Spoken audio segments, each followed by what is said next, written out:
വിദ്വേഷ പ്രസംഗം നടത്തിയെന്ന പരാതികളിൽ സലഫി പണ്ഡിതിനെതിരെ UAPA ചുമത്തി കേസെടുക്കുകയും സംഘപരിവാർ പ്രഭാഷകരെ വെറുതെ വിടുകയും ചെയ്തതിനെക്കുറിച്ച് ചോദിച്ചപ്പോഴായിരുന്നു PK ഹനീഫയുടെ പ്രതികരണം.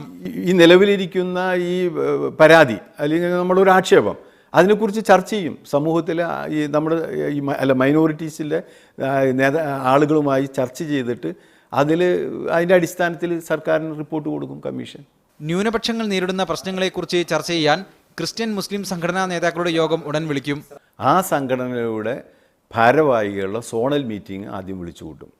അവരത് ഡിസ്കസ് ചെയ്യും. അപ്പോൾ അവരിൽ നിന്ന് തന്നെ ഒത്തിരി കാര്യങ്ങൾ നമുക്ക് മനസ്സിലാക്കാൻ പറ്റും, പോരായ്മകളും അല്ലെങ്കിൽ എന്തെല്ലാം ചെയ്യണമെന്നുള്ളത്. നമ്മൾ കൊടുക്കുന്ന ശുപാർശകൾ അത് തീർച്ചയായും അത് സർക്കാർ അംഗീകരിച്ച് അതിൽ നടപടി ഉണ്ടാവുമെന്ന് നല്ല ഉറപ്പായിട്ടുണ്ട്.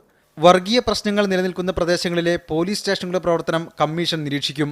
സർക്കാരിന് സമർപ്പിക്കുന്ന റിപ്പോർട്ടുകളിൽ തീരുമാനം ഉണ്ടാക്കിയെടുക്കാനുള്ള ഉത്തരവാദിത്തം കൂടി കമ്മീഷനുണ്ടെന്നും PK ഹനീഫ പറഞ്ഞു. MK Shukkoor, media 1, Kozhikode.